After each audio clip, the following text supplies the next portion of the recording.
Distance of closest approach, इसका जो use किया जाता है वो साइज़ ऑफ न्यूक्लियस को फाइंड करने के लिए इस कॉन्सेप्ट का यूज़ किया जाता है। ठीक है, पहली चीज़, this is denoted by r naught, इसको हमने डिनोट किया इससे।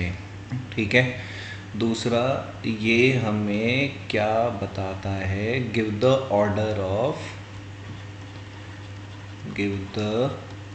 Order of size of the nucleus, nucleus के साइज़ के बारे में ये हमको बताता है। जैसे लिखा जा रहा है वैसे ही लिखते जाएंगे। ठीक, अब ये होता क्या है, ये है it is the minimum distance, ठीक है, minimum distance from the nucleus up to which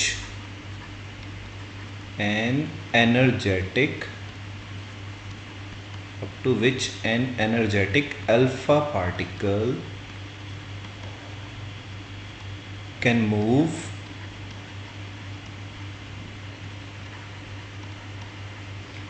before coming to rest,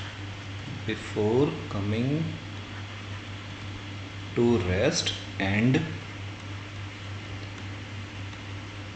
retrace its path is known as distance of closest approach। अब देखो इसका मतलब क्या है, इसका मतलब ये है कि ये एक न्यूक्लियस है और यहाँ इसके सेंटर से वो मिनिमम दूरी जहाँ तक कोई एक अल्फ़ा पार्टिकल पहुँच जाए। ठीक, अल्फ़ा पार्टिकल यहाँ तक पहुँच गया है और पहुँचने के बाद रुक गया है, और रुकने के बाद जब वो अपने पाथ को रिट्रेस करे तो ये जो दूरी न्यूक्लियस के सेंटर से नापी गई है, this is known as distance of closest approach. अब इस पॉइंट पर जाने के बाद क्या होता है कि एट दिस डिस्टेंस, इस दूरी पर, तो हम लोगों ने लिखा कि एट दिस डिस्टेंस जो काइनेटिक एनर्जी होती है किसकी, अल्फ़ा पार्टिकल, तो हमने लिखा kinetic energy of alpha particle is converted into electrical potential energy. जो सारी की सारी एंटायर काइनेटिक एनर्जी है वो इस पॉइंट पर जाकर सारी की सारी पोटेंशियल एनर्जी में कन्वर्ट हो जाती है। ठीक है, अब इसका हम देखेंगे कि भाई जो आर नॉट है वो बेसिकली किस पर डिपेंड करती है, तो एक तरीके से उसका डेरिवेशन हम लोगों को देखना है। ठीक है, तो उसके लिए हमने ना कुछ अजम्पशंस मानी है। तो पहली जो अजम्पशन है, हम लोग ये मान रहे हैं कि जो एटॉमिक न्यूक्लियस है वो बहुत ही ज़्यादा क्या है, हैवी है। तो हमने लिखा एटॉमिक न्यूक्लियस इज़ हैवी, पहली चीज़। ठीक, दूसरा हमने ये लिखा कि हैवी तो है, अब जो पॉइंट साइज न्यूक्लियस को हमने पॉइंट साइज माना है, और अल्फ़ा पार्टिकल्स को भी हमने क्या माना है, पॉइंट साइज माना है। अब अल्फ़ा पार्टिकल देखो बेसिकली हैं क्या, अल्फ़ा पार्टिकल होते हैं He2+, यानी ये पॉजिटिव है। अब न्यूक्लियस के अंदर कौन होते हैं, प्रोटॉन और न्यूट्रॉन। तो प्रोटॉन पे चार्ज कैसा, पॉजिटिव, और न्यूट्रॉन पे कोई भी चार्ज नहीं। तो देख पॉजिटिव अल्टीमेटली करेंगे क्या, रिपेल करेंगे। ठीक है, अब ये हमने दो अजम्पशन माने हैं। अब इसके अलावा अब हम जो है डेरिवेशन करने वाले हैं। ठीक, अब और देखो, एक ना यहाँ पर क्या रहेगा, एक यहाँ पर स्कैटरिंग होगी। स्कैटरिंग का मतलब है कि इधर उधर भाग जाना, अल्फ़ा पार्टिकल्स ना इधर उधर भाग जाएंगे। तो हमने लिखा scattering is due to elastic collision. अब देख ध्यान से देखना कि 11th क्लास में इलास्टिक कॉलिजन है, और इलास्टिक कॉलिजन का मतलब ये नहीं है कि दो पार्टिकल आपस में टकराएं ही टकराएं। ठीक, ये बिल्कुल भी ज़रूरी नहीं है। इलास्टिक कॉलिजन उस कॉलिजन को भी बोलेंगे कि अगर दो पार्टिकल एक दूसरे से बिना टकराए एक दूसरे से दूर भी जा रहे हैं, यानी किसकी वजह से, इलेक्ट्रोस्टैटिक फोर्स की वजह से, तो इसको भी हम लोग क्या बोलते हैं, इलास्टिक कॉलिजन ही बोल रहे हैं। लेकिन शर्त ये है कि भाई इसमें काइनेटिक एनर्जी का लॉस नहीं होना चाहिए, ठीक है। तो ये जो भी इलास्टिक कॉलिजन होगा किस किस के बीच में, अल्फा पार्टिकल्स और जो न्यूक्लियस है उसके बीच में क्या होगा, एक इलास्टिक कॉलिजन हमारा होगा। तो ऐसे ही लिखना है ये सारा का सारा सेक्शन। अब देखते हैं इसका जो डेरिवेशन है। अब देखो डेरिवेशन के लिए क्या है कि हमने ये माना कि जो अल्फा पार्टिकल है उसके ऊपर चार्ज कितना है, वो है 2e। तो हमने लिखा चार्ज ऑन अल्फा पार्टिकल, ठीक। ये तो हो गया चार्ज इस पर। अब न्यूक्लियस के अंदर कितने प्रोटॉन, इसको डिनोट करता है भाई ये एटॉमिक नंबर, ठीक है। तो Z हो गया इनटू E, ये चार्ज हो गए। तो हमने लिख दिया, ये लिखा चार्ज ऑन न्यूक्लियस, क्योंकि न्यूक्लियस हम कोई सा भी ले सकते हैं, ठीक। अब यहाँ पर 2 ही क्यों लिया है, क्योंकि अल्फ़ा का मतलब क्या होता है He2+, तो इसके ऊपर कितने हैं, 2 चार्ज ही हैं, ठीक। अब ये ध्यान से देखो कि अब हम निकालने वाले हैं कि हमने लिखा कि जो इलेक्ट्रिकल पोटेंशियल है, तो हम लोग लिख रहे हैं इलेक्ट्रिकल पोटेंशियल एट R0, यानी कि ये था न्यूक्लियस, ये वो मिनिमम दूरी है जहाँ तक एक अल्फ़ा पार्टिकल पहुँच गया था, और यहाँ से यहाँ तक इस डिस्टेंस को माना गया है R0। इसके अंदर चार्ज कितने वो मिले, Ze। तो इस पॉइंट पर इसकी वजह से कितना पोटेंशियल आना है, ठीक है। तो इलेक्ट्रिकल पोटेंशियल एट R0, तो इसके लिए वैल्यू क्या होती है, हम पहले ही पढ़ के आए हैं, KQ/R होता है, ठीक। तो KQ/R का मतलब क्या हो गया, K की जगह तो लिख दिया 1/4πε0, और Q क्या लिखा, Ze, अपॉन में क्या लिखा, R0। तो ये तो हो गया पोटेंशियल। अब इसी पॉइंट पर जो पोटेंशियल एनर्जी रहेगी, तो पोटेंशियल एनर्जी का फॉर्मूला क्या होता है, तो हमने लिखा कि जो भाई जो भी पोटेंशियल एनर्जी है किसके पास, of alpha particle at R0, तो पोटेंशियल एनर्जी का फॉर्मूला क्या, पोटेंशियल एनर्जी का फॉर्मूला है पोटेंशियल मल्टीप्लाई इनटू चार्ज। यहाँ के लिए जो चार्ज है ये तो है न्यूक्लियस का, यहाँ के लिए जो चार्ज लिया जाएगा ये लिया जाएगा अल्फा पार्टिकल का। तो पोटेंशियल कितना देख, पोटेंशियल तो है ये, तो ये तो लिखा 1/4πε0 Ze अपॉन में R0, और चार्ज कितना लग गया, चार्ज हो गया यहाँ पर 2e जो अल्फ़ा पार्टिकल के पास है, ठीक है। अब जब ये अल्फ़ा पार्टिकल आएगा चल के इस पॉइंट पर, तो इस अल्फ़ा पार्टिकल की सारी काइनेटिक एनर्जी किस में कन्वर्ट हो जाएगी, पोटेंशियल एनर्जी में। तो इसका मतलब जो भी काइनेटिक एनर्जी है अल्फ़ा पार्टिकल की, जो कितनी रहेगी, दैट इज़ ½mv², ये किसके बराबर हो जाएगी, पोटेंशियल एनर्जी के बराबर हो जाएगी, ठीक है। तो हमने लिख दिया कि now kinetic energy is equal to potential energy, ठीक, सिंपल सी बात। तो अब हम क्या लिख रहे हैं कि ½mv² is equal to Ze2e upon में 4πε0, और ये हो गया R0।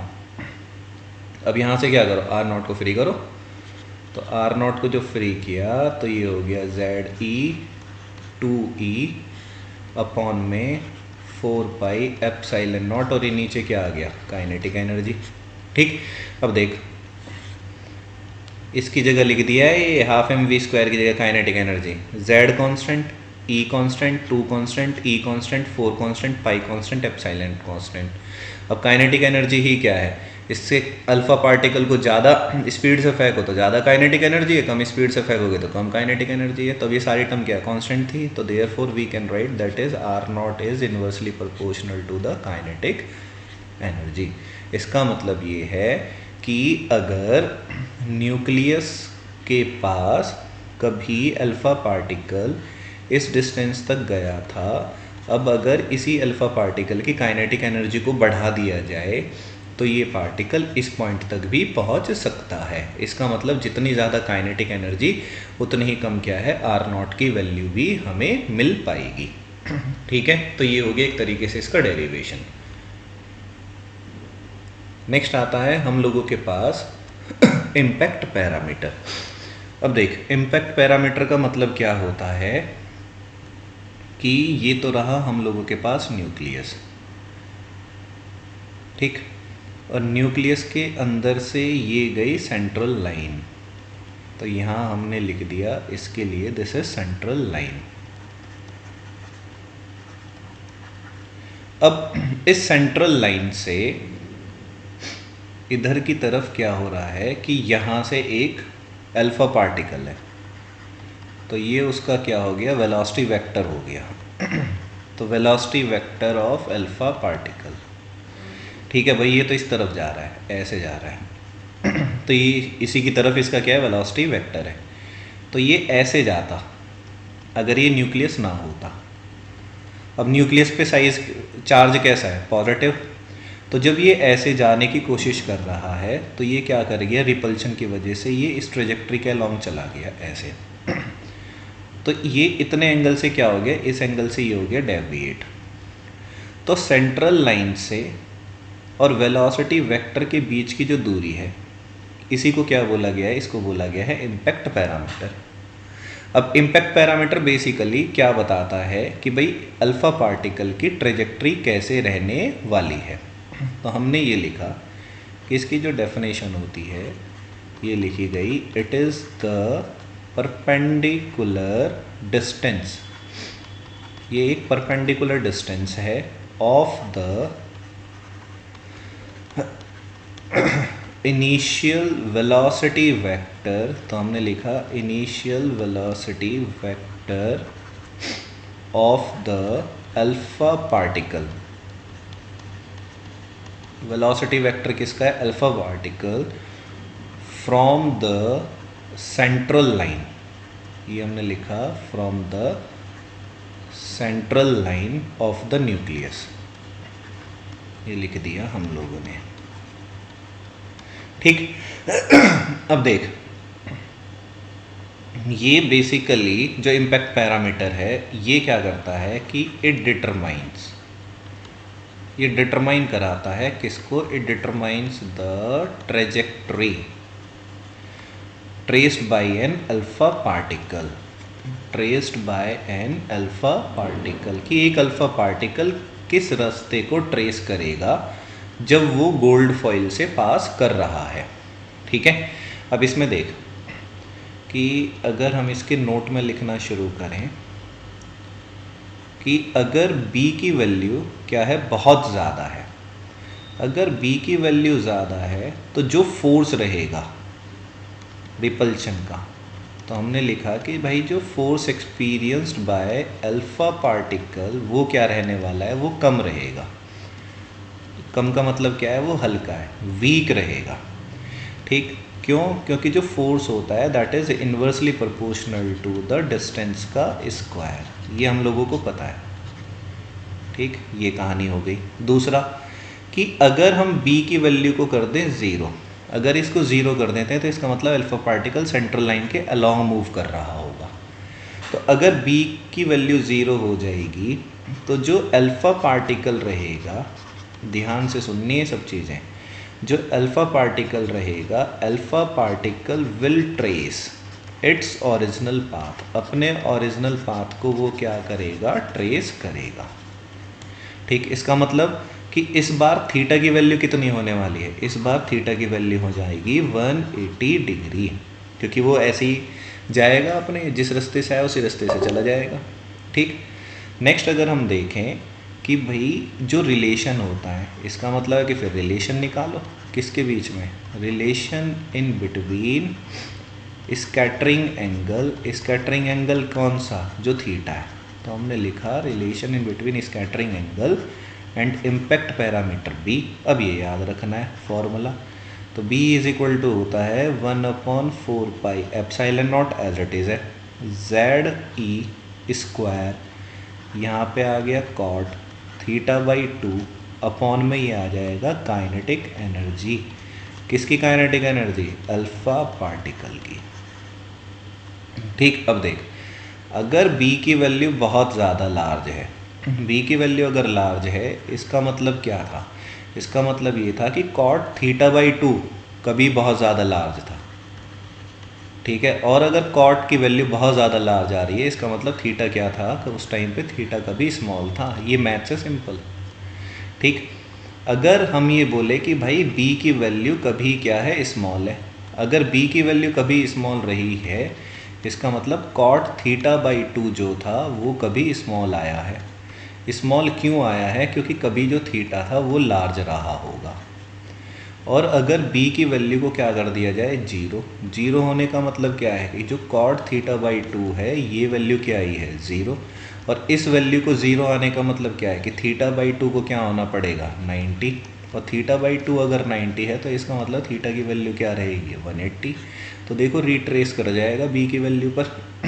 ठीक है, अब सेम डिफ्लेक्शन के लिए अगर हम ये लिखें कि फोर सेम डिफ्लेक्शन, यानी कि अगर थीटा की वैल्यू सेम आती है कभी दो कंडीशंस में, तो फोर सेम डिफ्लेक्शन जो काइनेटिक एनर्जी है अल्फा पार्टिकल के लिए, ठीक है, वो क्या हो गई? लार्ज। और लार्ज होने का मतलब क्या है कि जो b की वैल्यू है वो क्या है? वो है स्मॉल। b is small. देख ले, इन्वर्सली प्रोपोर्शनल का रिलेशन है b और काइनेटिक एनर्जी में। ठीक, तो ये चीज़ें हमें क्या है? ये चीज़ें हम लोगों को याद रखनी ही पड़ेंगी। तो अब हमारे पास नया टॉपिक क्या है? Atomic spectrum. तो हमने इसी की स्लाइड में इसे लिख दिया था। ठीक है, तो अब हम यहाँ से लिखना शुरू करेंगे इसे।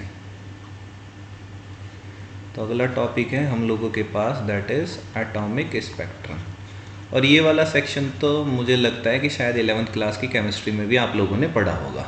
ठीक है, तो हम इसके दो स्पेक्ट्रम के बारे में देखते हैं। पहला है हमारे पास क्या? Line emission spectrum. याद रखनी है सब चीज़ें हैं। तो लाइन एमिशन स्पेक्ट्रम में क्या होता है कि भाई जब भी हमारे पास व्हेन एन एटॉमिक गैस, या तो कोई एटॉमिक गैस हो या हमारे पास क्या हो? वेपर हो, और वो किस पे प्रेजेंट हो? एट लो प्रेशर पे वो हमारे पास प्रेजेंट है। ठीक है, और इसको हम एक्साइटेड कर रहे हैं। ठीक है, is excited by passing an electric current. एक इलेक्ट्रिक करंट इसके थ्रू पास कराया, पासिंग एन इलेक्ट्रिक करंट। ठीक, तो जब हमने इसके अंदर से पास कराया है तो वो क्या करेगी कि जो भी गैस होगी या जो वेपर होगी, तो हमने लिखा कि गैस और वेपर रेडिएट, ये कुछ रेडिएशंस को रेडिएट करती हैं। Radiations of certain specific wavelength. ठीक है, उसको हम देखेंगे। तो हमने लिखा कि सर्टेन स्पेसिफिक वेवलेंथ की रेडिएशन को वो क्या कर रही है? वो रेडिएट कर रही है। ठीक है, तो अब जो इस तरह का जो स्पेक्ट्रम आया, तो हमने लिखा कि स्पेक्ट्रम ऑफ दिस काइंड, इस तरह का जो भी स्पेक्ट्रम आया है उसको बोला गया है, spectrum of this kind is called line emission spectrum. तो उसको हमने बोला है कि लाइन एमिशन, जिसमें कि हमें कुछ लाइंस नज़र आ रही हैं, यानी एमिट कर रही है वो सर्टेन वेवलेंथ की रेडिएशंस को। फिर आता है हमारे पास क्या? Line absorption. इसमें ना कुछ लाइंस को एब्जॉर्ब किया जाएगा, तो लाइन एब्जॉर्प्शन स्पेक्ट्रम। ठीक है, अब इसमें क्या होता है कि जब भी व्हेन वाइट लाइट, इसमें हम वाइट लाइट को पास करा रहे हैं, तो हमने लिखा कि when white light passes through the same gas, passes through the same gas, यानी कि सेम गैस और वेपर से जब हम एक वाइट लाइट को पास कराते हैं तो हमें क्या मिला कि we get a dark bright pattern. हमें एक डार्क ब्राइट पैटर्न मिल रहा है, तो ये हमने लिखा डार्क ब्राइट पैटर्न, यानी कि जो लाइंस मिलेंगी। ठीक, तो ये जो सिग्निफाई कर रही हैं, विच सिग्निफाइज, ये हमें सिग्निफाइज करती हैं, ये signifies the wavelength that are absorbed by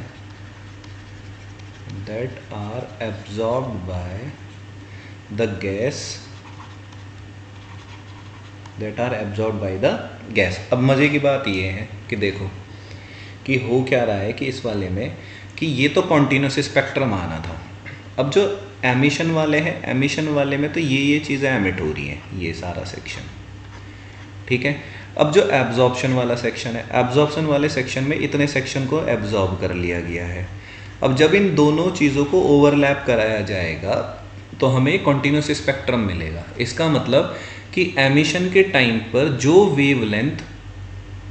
wavelength की रेडिएशन हमें अपीयर हो रही हैं, वही सेम वेवलेंथ की रेडिएशंस एब्जॉर्प्शन स्पेक्ट्रम में क्या की जा रही हैं, एब्जॉर्ब की जा रही हैं। तो जब इन दोनों को ओवरलैप कराएंगे तो we will get this continuous spectrum. तो हमारे सेक्शन में तो यही है एटॉमिक स्पेक्ट्रम के बारे में। इसके बारे में काफ़ी अच्छे से तुम लोगों ने पढ़ा होगा केमिस्ट्री में, ठीक है। तो हमारे में तो यही है, तो हमें इतना ही सेक्शन पढ़ना है। फिर इसके बाद आता है स्पेक्ट्रल सीरीज़। तो स्पेक्ट्रल सीरीज़ में देख, अब वो भी किसके बारे में बात कर रहे हैं, स्पेक्ट्रल सीरीज़ ऑफ हाइड्रोजन। तो हमने लिखा स्पेक्ट्रल सीरीज़ ऑफ हाइड्रोजन। तो हाइड्रोजन में सबसे पहले जो बात करी है वो स्पेक्ट्रल सीरीज़ को जो इंट्रोड्यूस कर रहा है उसका नाम था बाल्मर। तो हमने लिखा बाल्मर वॉज द फर्स्ट, वो पहला था टू ऑब्जर्व द, उसने इसको ऑब्जर्व किया, ऑब्जर्व द हाइड्रोजन स्पेक्ट्रम, एक हाइड्रोजन स्पेक्ट्रम को उसने ऑब्जर्व किया है, ठीक है। और वो भी कौन से रीजन में ऑब्जर्व किया है, इनविजिबल रीजन। तो ये पॉइंट भी याद रखना है, इनविजिबल रीजन, ठीक है। अब जो वेवलेंथ को फाइंड करने के लिए जो एम्पेरिकल फार्मूला ये लोग यूज़ कर रहे हैं वो है 1/λ इज इक्वल टू r, और यहाँ पर है सेकेंड ऑर्बिट, और ये है कोई भी ऑर्बिट जिसमें से एटम गिरेगा। देखो ध्यान रखना कि इसमें से इलेक्ट्रॉन गिर के इस वाली ऑर्बिट में जाएगा, और ऑर्बिट कौन सी, इसने दूसरी पे ही काम किया है। तो यहाँ n की वैल्यू कितनी है, n की वैल्यू है 3, 4, 5, 6, कुछ भी हो सकती है। r क्या होता है, r है हम लोगों के पास क्या, रेडबर्ग कांस्टेंट, ठीक है। इसकी वैल्यू होती है 1.097 इंटू 10⁻7 मीटर इनवर्स, ठीक है। और n क्या रहेगा, हमारा एक इंटीजर रहेगा। ये बात हमें याद रखनी ही पड़ेगी, ठीक। अब देख, अगर हम n इज इक्वल टू 3 रखें, सॉल्व करने के बाद वैल्यूज़ आती हैं ये। अगर हम n की वैल्यू 3 रखेंगे तो उस टाइम पर जो वेवलेंथ की वैल्यू आएगी वो आएगी 1.5236 इंटू 10⁻6 मीटर इनवर्स। वहीं हम अगर n की वैल्यू इन्फिनिटी रखते हैं तो लैम्डा की वैल्यू आती है 364.6 नैनोमीटर। ये लिमिट है, यानी इसके आगे जो स्पेक्ट्रम है वो हमारा क्या है, अब कॉन्टिन्यूअस नहीं है, ठीक है। यानी कॉन्टिन्यूस तो है, एक तरह से फेंट हो जाएगा, यानी कि विजिबल, ज़्यादा विजिबल नहीं रहेगा, थोड़ा धुंधला धुंधला से ही रहेगा, ठीक है। तो उसमें क्वेश्चन में ये भी पूछ लेता है कि भाई कौन सी वाली ऑर्बिट वाले सेक्शन में जो वेवलेंथ है बाल्मर सीरीज़ के लिए वो मैक्सिमम है और कौन से वाले में मिनिमम है। तो देखो ये तो 10⁻⁻9 में जा रहा है और ये पॉजिटिव में जा रहा है, ठीक है। तो इससे हमें अंदाज़ा भी लगाना है, ये सब सेक्शन याद रखना। तो एक सीरीज़ तो हो गई बाल्मर। दूसरा फिर आया हमारे पास क्या, लेमन सीरीज़। तो ये हमने लिखी लेमन सीरीज़। अब जो लेमन सीरीज़ था इसने कौन से रीजन पे काम किया था, इसने यूवी रीजन में काम किया है, लेकिन एटम आज भी कौन सा है, हाइड्रोजन ही है। तो इनके लिए जो फॉर्मूला है वो है 1/λ r। इसने पहली ऑर्बिट पे काम किया है, तो ये रही फर्स्ट ऑर्बिट, ये रहा n², और n की वैल्यू क्या रखी गई है, वो सेकंड ऑर्बिट से गिरना है इलेक्ट्रॉन। ये ध्यान रख, ये वो ऑर्बिट है जिससे इलेक्ट्रॉन गिरेगा, ये वो ऑर्बिट है जिसमें गिरेगा, ठीक है। ये याद रखना, लेमन हो गया। फिर आता है हमारे पास क्या, पास्चन सीरीज़। तो ये हो गई पास्चन सीरीज़। पास्चन सीरीज़ ने क्या किया है, इसने इंफ्रारेड रीजन पे काम किया है, लेकिन बस फ़र्क ये है कि इसने तीसरी ऑर्बिट पे काम किया है, यानी कि इलेक्ट्रॉन कहाँ गिरना है, तीसरी ऑर्बिट पे। कहाँ से गिरना है, फोर्थ ऑर्बिट से। तो ये लिखा 4th, 5th and so on. ठीक है। फिर इसके बाद आ गया हमारे पास क्या है, ब्रैकेट सीरीज़। अब ब्रैकेट सीरीज़ ने भी किस पे काम किया है, IR रीजन पे ही काम किया है। एटम कौन सा है, हाइड्रोजन है, लेकिन ऑर्बिट कौन सी हो गई है, फोर्थ ऑर्बिट पे काम हो गया है। ठीक है। अब यहाँ से n की वैल्यू कितनी चली जाएगी, 5, 6 एंड सो ऑन। फिर इसके बाद कौन आता है, इसके बाद आता है हमारे पास क्या, पाश्चन सीरीज़। सॉरी पाश्चन तो हो गया, ये है पी-फन सीरीज़। तो ये हो गया पी-फन सीरीज़। इसने भी क्या किया है, इसने भी इंफ्रारेड रीजन पे ही काम किया है, लेकिन ऑर्बिट कौन सी ली है, इसने ऑर्बिट ली है 5th। तो ये हो गया 1/5 का स्क्वायर और ये हो गया n का स्क्वायर। यहाँ n की वैल्यू कितनी चल रही है, 6, 7, 8 एंड सो ऑन। ठीक है। तो ये हमारी स्पेक्ट्रल सीरीज़ है। तो ये तो बेसिकली फॉर्मूले हैं। ठीक है। अब इसमें ना ये याद रखना है कि भाई मैक्सिमम वेवलेंथ कहाँ है, मिनिमम वेवलेंथ कहाँ है। तो मैक्सिमम तो जस्ट नेक्स्ट वाली ऑर्बिट को सॉल्व करोगे मिल जाएगी, मिनिमम तो वहाँ पे पहुँचती रहती है। ठीक है, इन्फिनिटी वाले सेक्शन पे। तो हमें ये याद रखना है इस वाले सेक्शन में। उस मॉडल ऑफ हाइड्रोजन एटम के अंदर जो हमें पढ़ना है ना, हमें इसके के जो 3 बेसिक जो पॉस्टुलेट्स हैं हाइड्रोजन मॉडल के, जो बोर्स ने दिए थे, वो हमें पढ़ने हैं। तो देखो पहला जो पॉस्टुलेट है बिल्कुल ऐसे ही याद करना। पहला पॉस्टुलेट ये कहता है कि एवरी एटम, हर एक एटम जो होता है, every atom consists of a central core. एक सेंट्रल कोर को ही कंसिस्ट करता है, कॉल्ड न्यूक्लियस, जिसे न्यूक्लियस कहा गया है। ठीक है। इन विच, इसके अंदर हमने लिखा इन विच एंटायर पॉजिटिव चार्ज, जितने भी पॉजिटिव चार्ज रहेंगे वो इसी के अंदर रहेंगे, एंड ऑलमोस्ट एंटायर मास, यानी कि जो 99.9% है of the atom are concentrated. तो न्यूक्लियस के अंदर सारे के सारे पॉजिटिव चार्ज और ऑलमोस्ट सारा मास एटम का न्यूक्लियस के अंदर ही कंसंट्रेट करता है। ठीक है। इसी के अंदर वो कहता है कि a suitable number of electrons, a suitable number of electrons revolves around the nucleus. ये न्यूक्लियस के अराउंड क्या करते हैं, ये रिवॉल्व करेंगे जो इलेक्ट्रॉन्स होंगे। ठीक है। अब इनको रिवॉल्व करने के लिए एक फोर्स की रिक्वायरमेंट होगी, जिसका नाम क्या है, centripetal force. And centripetal force required for the revolution. तो हमने लिखा है रिक्वायर्ड फॉर रिवॉल्यूशन। रिवॉल्यूशन के लिए एक सेंट्रीपिटल फोर्स की रिक्वायरमेंट पड़ेगी। इज प्रोवाइडेड बाय द, जिसको प्रोवाइड कराया जाएगा by the electrostatic force of attraction, force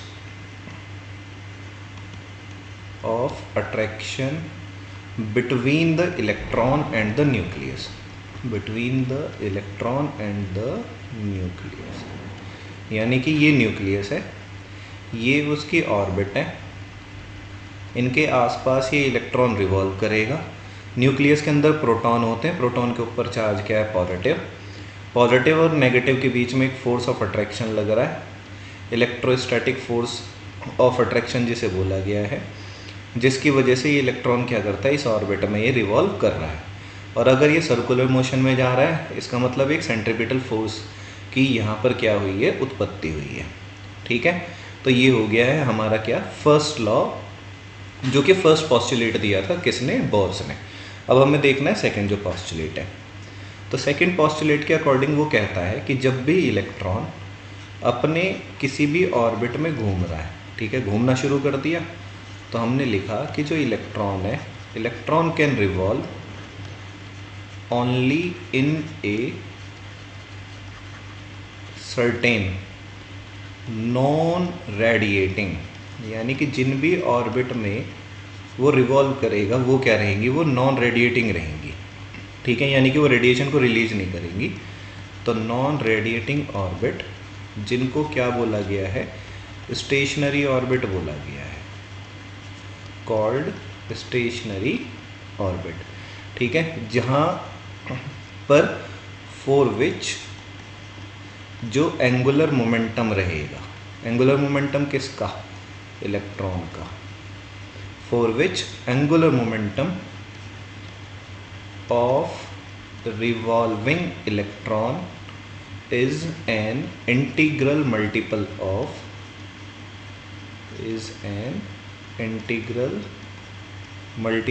of h upon 2 pi। तो इसका मतलब क्या हो गया, दैट इज कि जो एंगुलर मोमेंटम है यानी कि mvr इज इक्वल टू वो हो जाएगा nh अपॉन 2 पाई।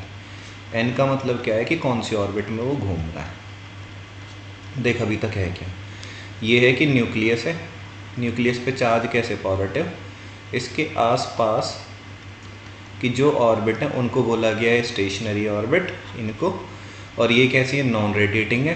तो यहाँ ये इलेक्ट्रॉन है, अभी जब ये रिवॉल्व नहीं कर रहा तो इनके बीच में एक इलेक्ट्रोस्टैटिक फोर्स है।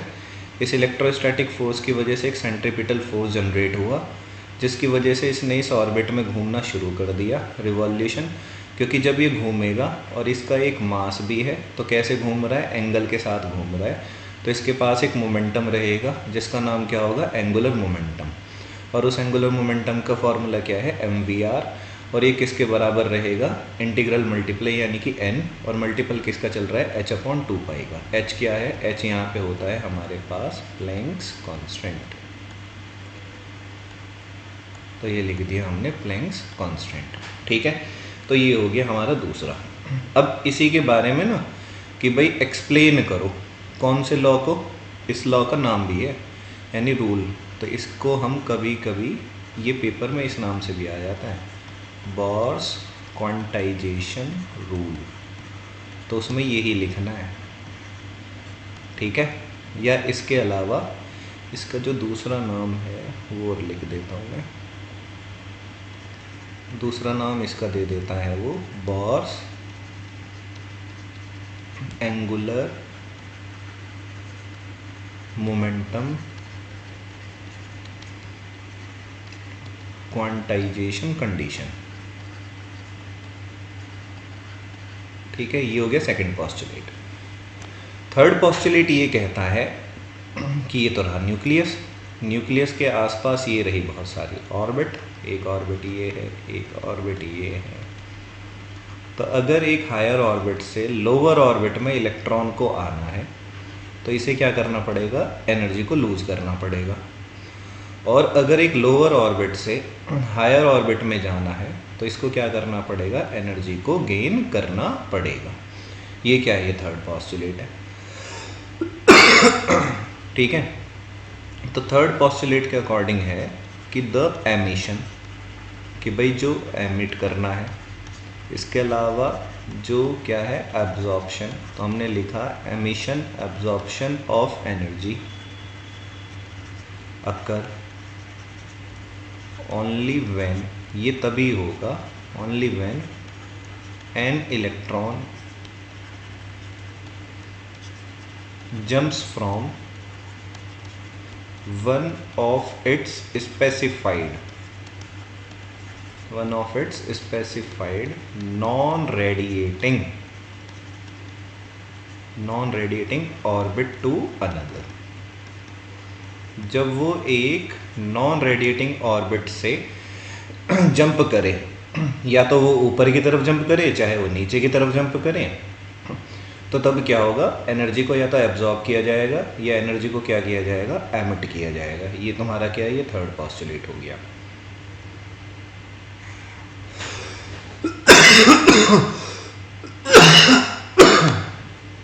अब इन्हीं कॉन्सेप्ट का यूज करके हमें क्या है ना कि फाइंड करना है, पहली चीज हम लोगों को ये फाइंड करना है, यही है टॉपिक, ध्यान रखना कि रेडियाई निकालो, radii of Bohr's stationery orbit, कि स्टेशनरी ऑर्बिट का रेडियस निकालो। तो इन्हीं पॉस्टुलेट का यूज़ करना है, ये भी बात याद रखना है इसमें। तो देखो पहले पॉस्टुलेट से हमें ये पता पड़ा था कि जो सेंट्रीपिटल फोर्स है वो किसके बराबर, इलेक्ट्रोस्टैटिक, क्योंकि इलेक्ट्रोस्टैटिक की वजह से सेंट्रीपिटल फोर्स जनरेट हो गया था। अब सेंट्रीपिटल फोर्स का फॉर्मूला क्या होता है, mv² अपॉन में r। इलेक्ट्रोस्टैटिक का फॉर्मूला क्या होता है, जो कुलाम्स का फॉर्मूला याद हो तो 1/4πε0 पहला चार्ज, ये तो हो गया इलेक्ट्रॉन का। अब है न्यूक्लियस, न्यूक्लियस के अंदर कितने, वो लिखे Ze। ठीक, Z देख नंबर ऑफ प्रोटॉन है, पता नहीं कौन सा एटम लिया है तो इसलिए यहाँ Z लिख दिया है, अपॉन यहाँ ये लिख दिया ऑर्बिट का रेडियस। अरे ये है, ये न्यूक्लियस है, इस न्यूक्लियस के आसपास ये रहा ऑर्बिट, ये रहा रेडियस, ये रहा वो इलेक्ट्रॉन जिसका मास क्या है m, जो कितनी वेलोसिटी से मूव करेगा, v वेलोसिटी से। ठीक है, अब इस न्यूक्लियस, ये पता नहीं कौन से एटम का न्यूक्लियस लिया है, हमें नहीं पता, तो इसलिए कि भाई कितने प्रोटॉन है पता ही नहीं, प्रोटॉन पता किससे पड़ेगा, जितना इसका एटॉमिक नंबर किससे डिसाइडेड है, Z से, और ये लिख दिया E, तो इसलिए यहाँ Z लिखा है। ठीक, ये तो होगी फर्स्ट पॉस्टुलेट की कहानी। सेकंड पॉस्टुलेट से हमें ये पता है कि जो mvr होता है वो किसके बराबर, NH/2π के बराबर। ठीक, बढ़िया। अब यहाँ से क्या करो, यहाँ से कर दो v को फ्री, v को फ्री करेंगे तो क्या हो गया, NH/2π × kmr। अब इस वाले सेक्शन को क्या करो, इसे ऊपर की तरफ पुट कर दो, इसे मान लेते हैं फर्स्ट इक्वेशन, इसे मान लेते हैं सेकंड। तो हमने लिख दिया put second in first, first में रखो, तो फर्स्ट में रखने के बाद आएगा क्या, ये हो गया m/r NH/2πmr का स्क्वायर।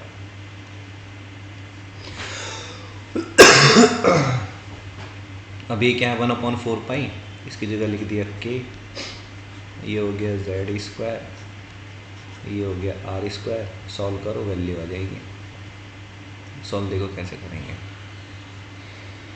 यहाँ से देखो, ये तो हो गया m r n² h² 4π² m² r² is equal to k Z² r²। अब इसमें से देखते हैं कौन कौन से सेक्शन हमारे क्या है, कैंसिल हो गए। R² से R² ख़त्म, ये वाला सेक्शन। तो R को फ्री करो, तो R को ले जाएंगे इधर की तरफ। ठीक है, इसके अलावा M से ये सेक्शन ख़त्म, तो हमारे पास बचा क्या, ऊपर रह गया n² h² अपॉन में, नीचे आ गया 4π², ये रह गया मास, ये आ गया k, ये आ गया Z, ये आ गया E²। अब देखो हमारे पास h कांस्टेंट है, 4 constant, pi constant, mass of electron constant, k constant, Z constant हो जाएगा। अच्छा, Z तो वेरिएबल रहेगा क्योंकि एटम कोई सा भी हो सकता है, और ये कांस्टेंट। तो इसका मतलब कि सारी की सारी चीज़ें कांस्टेंट जा रही हैं, तो हम ये लिख सकते हैं कि R is directly proportional to n² and inversely proportional to Z, directly proportional to n² and R is inversely proportional to Z। तो इसका मतलब है कि जिनका एटॉमिक नंबर ज़्यादा, उनके रेडियस ऑफ ऑर्बिट क्या मिलेंगे, छोटे मिलेंगे। और यहाँ वाले सेक्शन से हमें ये पता पड़ता है कि जो भी रेडियाई है, तो हमने लिखा कि रेडियाई ऑफ स्टेशनरी ऑर्बिट, ये एमसीक्यू में जा सकता है बढ़िया तरीके से। ये सब radii of stationary orbits are in the ratio of, देख किस रेशियो में मिलेंगे,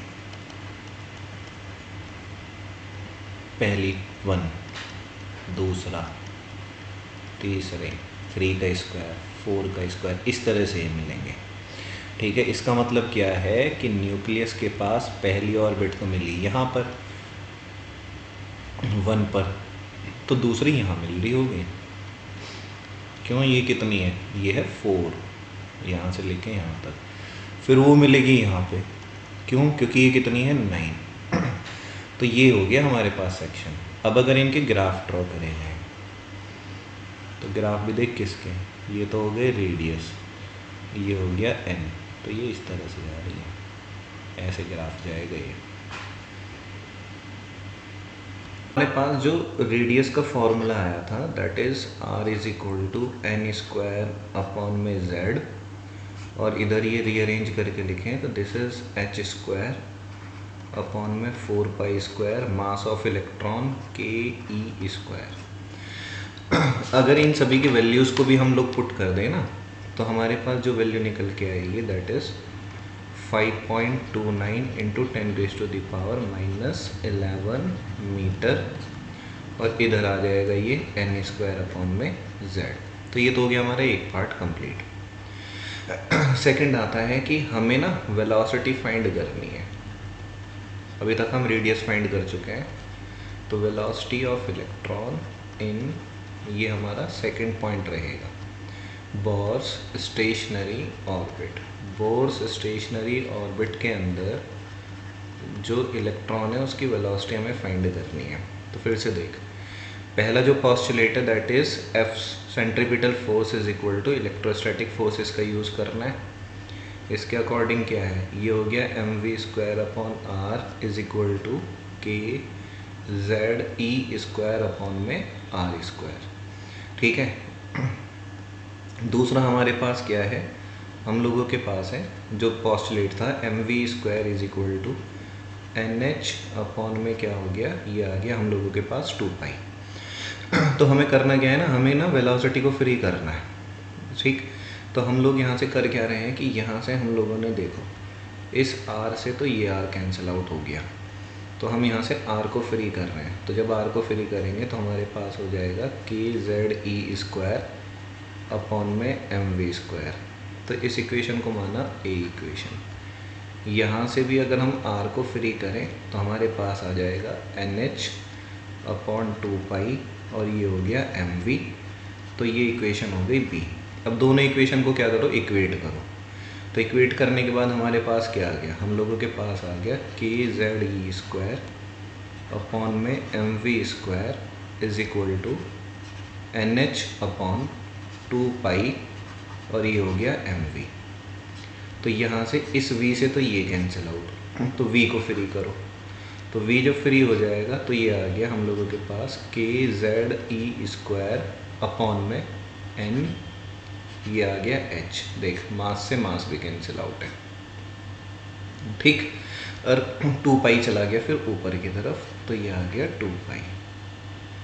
ठीक है। अब अगर हमें हाइड्रोजन के लिए फाइंड करना है तो 4 हाइड्रोजन,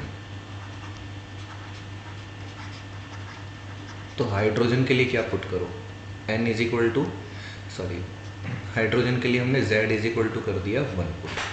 तो इस वाली इक्वेशन में z is equal to 1 put कर रहे हैं हम लोग। तो देखो ये बचेगा क्या, फिर ये रह गया हम लोगों के पास v इज इक्वल टू 2 पाई के ई स्क्वायर अपॉन में ये रह गया nh। तो यहाँ से देख 2 कांस्टेंट, पाई constant, k constant, charge constant, और ये रह गया h कांस्टेंट। तो इसका मतलब यहाँ से मिला कि v is inversely proportional to n। इसका मतलब कि ये तो रहा न्यूक्लियस, ये रही पहली ऑर्बिट, ये बनाई हमने दूसरी ऑर्बिट, ये आ गई हमारे पास क्या, थर्ड ऑर्बिट। तो पहले तो हमें रेडियस देखो कि रेडियस जो रहता है this is directly proportional to n square. एक तो ये याद रखना है। अब यहाँ एक इलेक्ट्रॉन ये है, इस ऑर्बिट में इलेक्ट्रॉन ये है, इस ऑर्बिट में इलेक्ट्रॉन ये है। तो जैसे जैसे ऑर्बिट बढ़ती जाएगी वैसे वैसे इलेक्ट्रॉन की वेलोसिटी क्या है, वो कम होती हुई जाएगी। तो इसलिए लिखा v is inversely proportional to the n। ये ऑर्बिट से के अकॉर्डिंग इसकी स्पीड रहेगी। तो अगर हम ये बात करें कि फर्स्ट ऑर्बिट में क्या स्पीड आ रही है, तो हमने लिखा कि फॉर फर्स्ट ऑर्बिट, इसका मतलब है कि n की वैल्यू रखो 1, तो देयरफॉर जो v इज इक्वल टू है वो हो जाएगा 2 पाई के ई स्क्वायर, n की जगह तो 1 रखा, ये हो गया प्लैंक्स कांस्टेंट।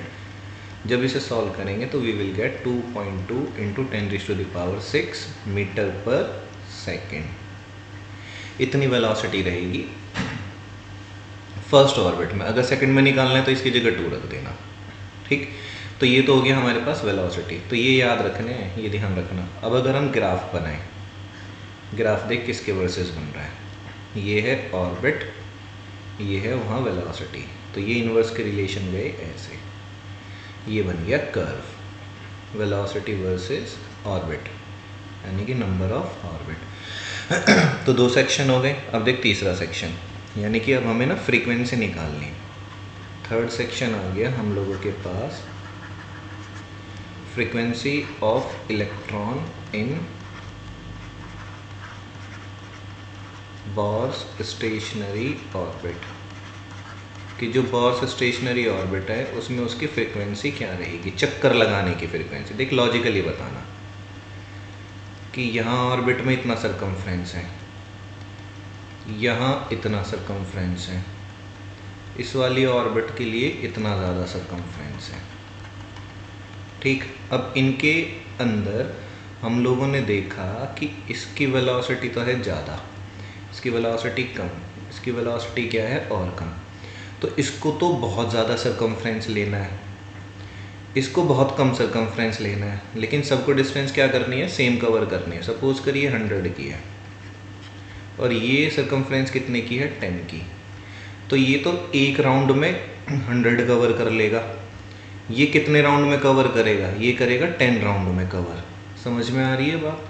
तो इसका मतलब इसकी वेलोसिटी एक ऑर्बिट में क्या रहेगी, ज़्यादा रहेगी। क्यों? क्योंकि इसे भी सेम डिस्टेंस को ही क्या करना है, कवर करना है। आगे बात समझ में? तो फ्रीक्वेंसी का मतलब है कि ये कितने चक्कर लगा रहा होगा, एक तरीके से ऐसे समझो। तो यहाँ की फ्रीक्वेंसी ज़्यादा है, यहाँ फ्रीक्वेंसी कम है, यहाँ फ्रीक्वेंसी और भी क्या हो जाएगी, कम होती हुई ये चलेगी। समझ में आ गई बात? तो ये इन्वर्स रिलेशन में जाएगी, देखना आगे जाने पर, और इन्वर्स में भी देखना कैसे जाएगी। तो देख, क्योंकि अब ये इलेक्ट्रॉन हमारा घूम रहा है तो इसके पास एक लीनियर वेलोसिटी भी है, एक क्या है, एंगुलर वेलोसिटी। तो v इज इक्वल टू क्या होता है, ओमेगा r, ठीक। अब ओमेगा को हम लोग क्या लिख सकते हैं, 2 पाई f इंटू आर, ठीक। तो फ्रीक्वेंसी तो हमने क्या लिखा, therefore v is equal to हो गया 2 पाई f r। तो f कितना हो गया, f हो गया v अपॉन में 2 पाई r, ठीक। अब ये वाला सेक्शन हो गया। अब पीछे से वेलोसिटी की वैल्यू उठा लाओ। तो पीछे से जब हम वेलोसिटी की वैल्यू उठा के लेके आए तो हम लोगों को पता है कि वेलोसिटी था 2 पाई के ई स्क्वायर जेड अपॉन में ये हो गया NH, और अपॉन में क्या बचा, ये रह गया 2 पाई आर। अब ध्यान से देखो, आर का फॉर्मूला सारा लिखने की ज़रूरत नहीं है। क्यों?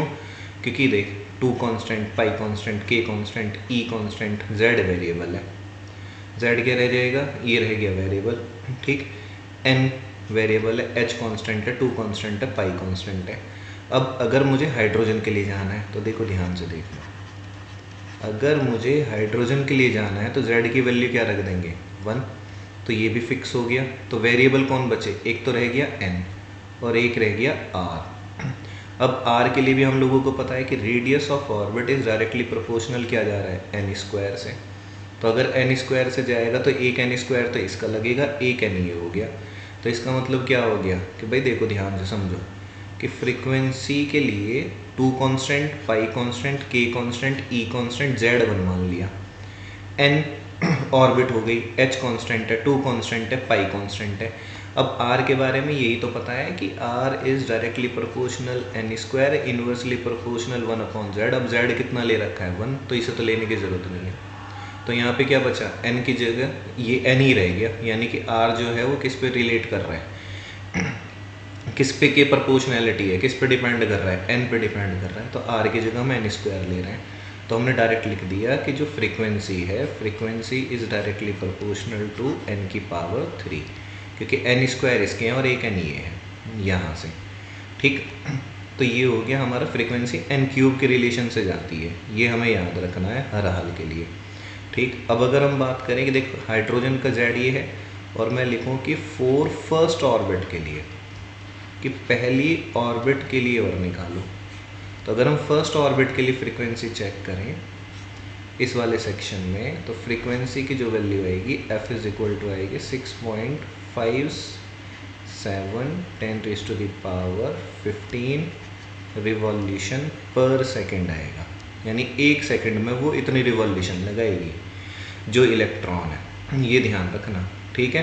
तो यहाँ के लिए किस में जा रहा है, ये क्यूब में जा रहा है। अब हमें बात क्या करनी है कि टोटल एनर्जी की बात करेंगे। तो फोर्थ देखो,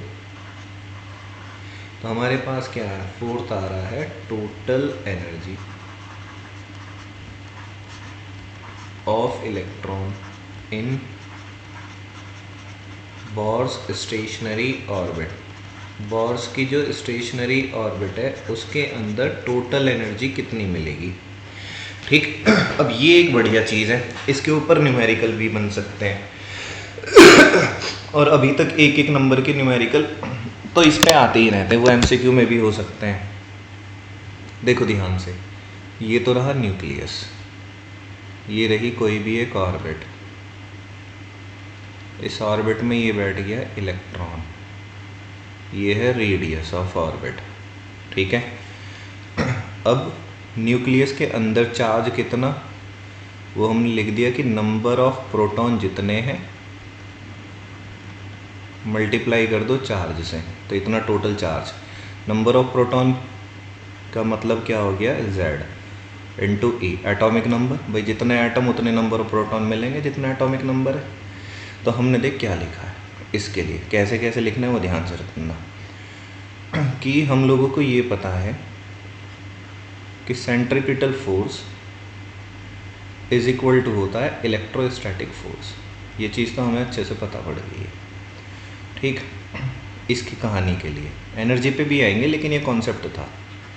ये हो गया mv² अपॉन में r is equal to k। ZE तो हो गया न्यूक्लियस, ये हो गए चार्ज इलेक्ट्रॉन के, और ये हो गया r², ठीक है, ये वाला सेक्शन। अब यहाँ से देखो, r से तो r कैंसिल आउट, तो ये रह गया simply mv² is equal to k, ZE² upon में ये आ गया r। अब अगर मैं दोनों साइड 1/2 से मल्टीप्लाई कर दूँ, ये किया इधर से भी 1/2 से मल्टीप्लाई, इधर से भी किया 1/2 से मल्टीप्लाई, तो ये सेक्शन तो बन गया काइनेटिक एनर्जी।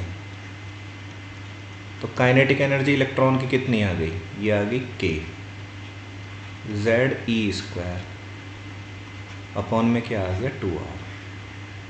तो इतनी तो है काइनेटिक एनर्जी, ये ध्यान से देखना अभी, ठीक। अब न्यूक्लियस की वजह से r डिस्टेंस पे कितना पोटेंशियल बना, तो हम लिख रहे हैं पहले पोटेंशियल। तो हमने लिखा कि potential due to nucleus at any point, किसी भी पॉइंट पर, at any point in the orbit, ठीक है, ऑर्बिट के अंदर, जिसकी डिस्टेंस कितनी है r, या रेडियस बोल लो। तो उसके लिए फॉर्मूला क्या होता है, k Q/r होता है। अब न्यूक्लियस का चार्ज कितना है, ZE, और ये हो गया r। तो इसका मतलब जो पोटेंशियल एनर्जी रहेगी, तो पोटेंशियल एनर्जी ऑफ इलेक्ट्रॉन, तो पोटेंशियल एनर्जी ऑफ इलेक्ट्रॉन क्या रहेगी, वो रहेगी किसी भी पॉइंट पर पोटेंशियल मल्टीप्लाई चार्ज। अब चार्ज किसका लगेगा यहाँ, इलेक्ट्रॉन का, लेकिन उस पॉइंट पे पोटेंशियल किसकी वजह से है, न्यूक्लियस। तो हमने लिखा k ZE अपॉन में r, और उसका चार्ज क्या हो गया, ये लिखा -KE। तो कितना बन गया, -k ZE² अपॉन में ये क्या आ गया, r। बहुत बढ़िया, तो ये आ गया पोटेंशियल एनर्जी, ठीक है। तो अब हमें देखना है कि जो टोटल एनर्जी आएगी, ठीक है, कि भाई टोटल एनर्जी कितनी आनी है। तो हमने लिखा कि therefore total energy of an electron, वो किसके बराबर, एक तो काइनेटिक एनर्जी प्लस किसके बराबर, पोटेंशियल एनर्जी। काइनेटिक एनर्जी ये रही, तो हम लोगों ने लिखा kZE² अपॉन में 2r माइनस, क्योंकि ये क्या है माइनस, प्लस माइनस माइनस हो गई, kZE² अपॉन में ये क्या आ गया r। अब ये तो है 1/2, 1/2 में से 1 जाएगा तो ये रह गया minus 1/2 K Z E square upon में आर। तो इसे लिख लेते हैं आगे के पेज पे। तो जो टोटल एनर्जी है, तो टोटल एनर्जी आ गई माइनस के 1/2 K Z E square upon में आर। ठीक है, अब देख कि भाई काइनेटिक एनर्जी कितनी थी, लिख लेते हैं एक बारी। काइनेटिक एनर्जी थी के जेड ई स्क्वायर अपॉन में 2r। तो ये लिखा काइनेटिक एनर्जी, ये लिखा गया K Z E square upon में 2r।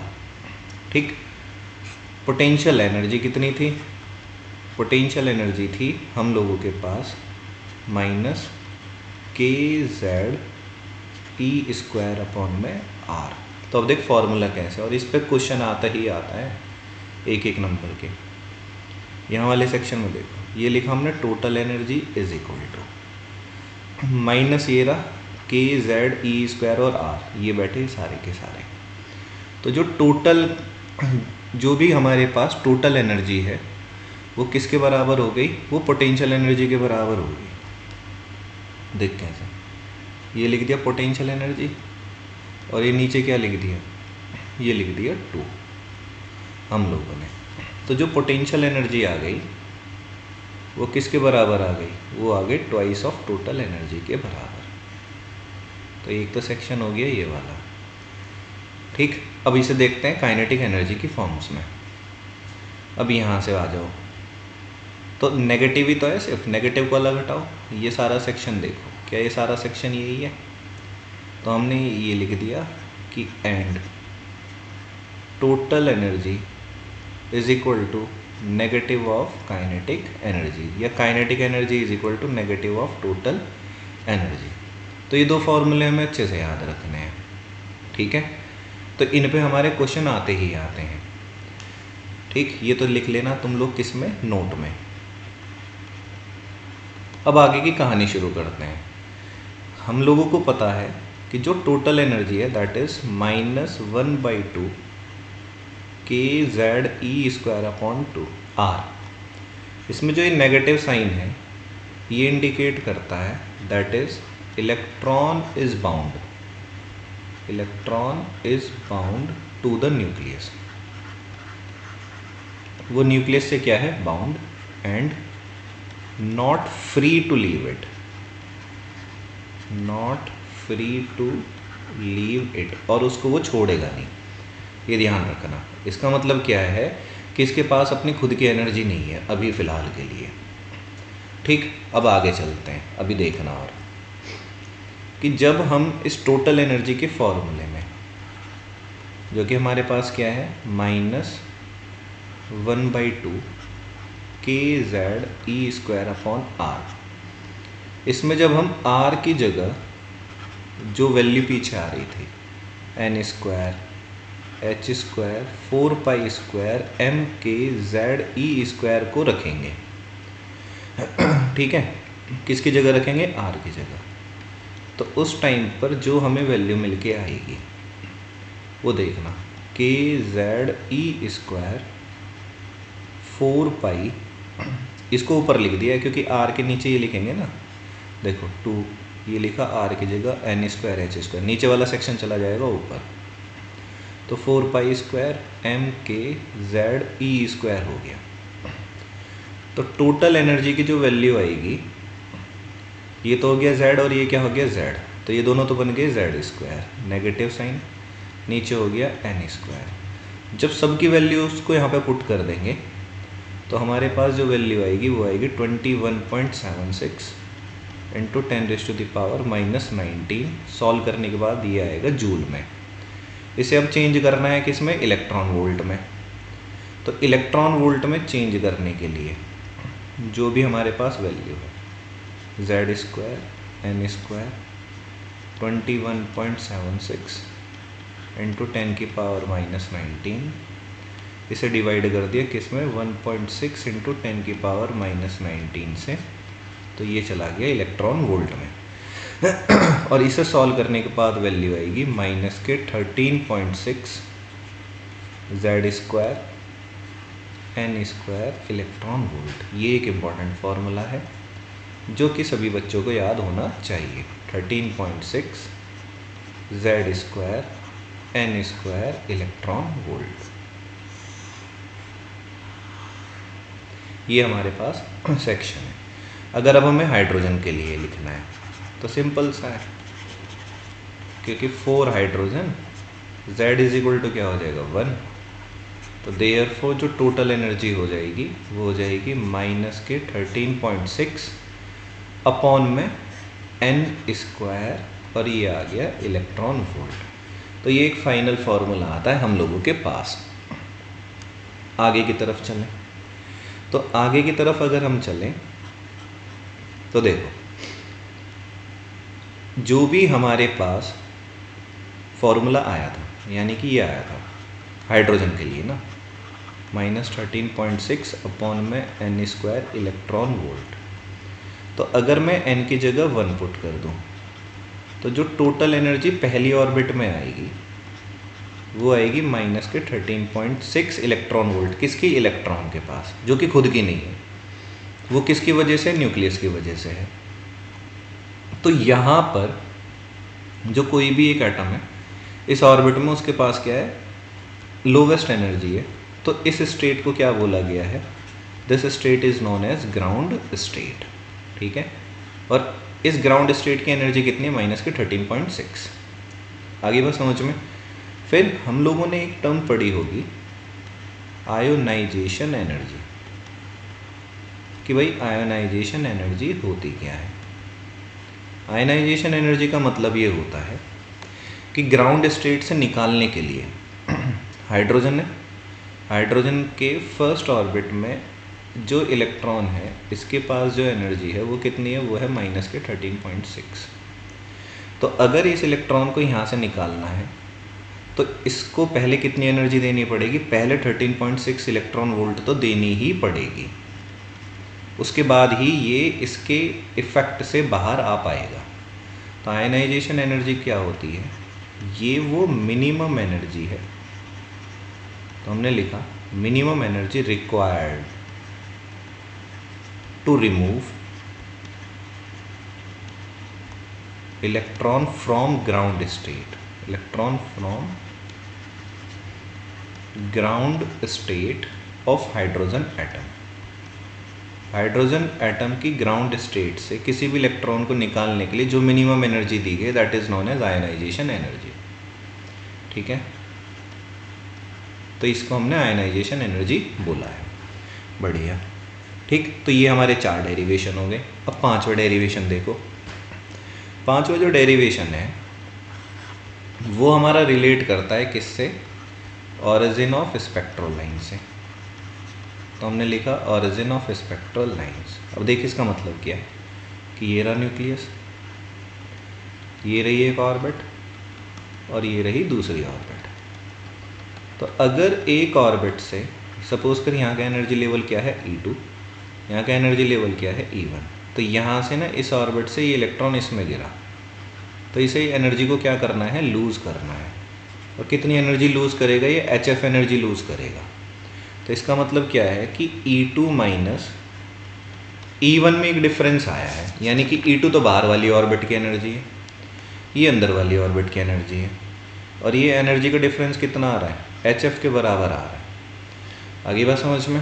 अब देख, क्योंकि दूसरी ऑर्बिट है और दूसरी ऑर्बिट की एनर्जी का लेवल देखना, इसको पीछे की तरफ से देख के आओ। ये रहा एनर्जी हम लोगों ने यहाँ लिखी है कि जो टोटल एनर्जी आ रही है, तो सारी की सारी टोटल एनर्जी ये बैठी है, ये रही। तो हमें यही सारा सेक्शन उठा के वहाँ लिखना है आगे की तरफ। इसमें हमें क्या लिखना है? क्योंकि हाइड्रोजन का ही काम चल रहा है तो अभी तो जेड स्क्वायर ही रखते हैं इसे। ई की पावर कितनी हो जाएगी? 4। देखो जेड स्क्वायर, ई की पावर हो गई 4, 2 से इसे कट कर लेंगे तो 2 रह जाएगा, पाई स्क्वायर ये हो जाएगा, मास हमारा एज इट इज़ है, और नीचे एच स्क्वायर। तो इसे हम वहाँ लिखने वाले हैं। तो हमने ई की जगह देखो माइनस में ही आएगी, तो लिखा माइनस के 2 पाई स्क्वायर एम के स्क्वायर जेड स्क्वायर ई की पावर 4 अपॉन में ये लिखा क्योंकि दूसरी ऑर्बिट से गिरा है तो n2 का स्क्वायर कर दिया, ये हो गया h स्क्वायर। अब देखिए हम माइनस था, एनर्जी ऑलरेडी माइनस है तो माइनस माइनस क्या हो गया प्लस, तो ये लिख दिया 2 पाई स्क्वायर एम के स्क्वायर z की पावर 2 और e की पावर क्या हो गई 4। कौन सी ऑर्बिट में गिर रहे हैं, फर्स्ट ऑर्बिट में, तो n1 लिख दिया, ये हो गया h स्क्वायर। अब ये सारा सेक्शन किसके बराबर जा रहा है भाई, ये सब एच एफ के बराबर है। अब f की जगह क्या लिख सकते हैं, c बाई लैम्डा लिख सकते हैं हम लोग, ठीक। तो अब इसको सॉल्व करो, इसमें से देख क्या क्या कॉमन आ जाएगा। कॉमन के लिए देखो हमने 2 पाई स्क्वायर कॉमन निकाला, एम के स्क्वायर जेड स्क्वायर ई की पावर 4 और ये आ गया एच स्क्वायर कॉमन, ठीक। अब अंदर देखो क्या रह गया, अंदर रह गया माइनस के n2 का स्क्वायर प्लस ये रह गया n1 का स्क्वायर। यहाँ से क्या करो, यहाँ से कर दो 1 बाई लैम्डा को फ्री, तो जब 1 बाई लैम्डा फ्री हो जाएगा तो ये तो हो गया 2 पाई स्क्वायर, ये आ गया एम के स्क्वायर, ये आ गया जेड स्क्वायर, ये आ गया ई की पावर 4 अपॉन में नीचे आ गया ये एच भी आ गया इसके साथ, तो ये आ गया एच क्यूब, ये आ गया सी। इसे रीअरेंज करके लिख दो n1 का स्क्वायर माइनस n2 का स्क्वायर, ठीक है। अब ये वो वैल्यू है जो हमने स्पेक्ट्रल सीरीज में देखी है, जिसकी जगह हम लोग क्या लिख रहे थे, रेडरबर्ग कांस्टेंट लिख रहे थे r, और इसको सॉल्व करने के देख लिख देते हैं, ये हो गया रेडबर्ग कांस्टेंट जिसकी वैल्यू कितनी आई थी 1.097 इंटू 10⁻⁷ मीटर यूनिवर्स। अब देखिए सब कांस्टेंट है, 2 constant, pi constant, mass of electron constant, के जो 1/4 पाई एप्सिलॉन नॉट है, जेड कांस्टेंट, ई कांस्टेंट हो गया, एच कांस्टेंट हो गया और सी कांस्टेंट हो गया। हाइड्रोजन के लिए तो 1 ही ले लेंगे ये, ठीक है।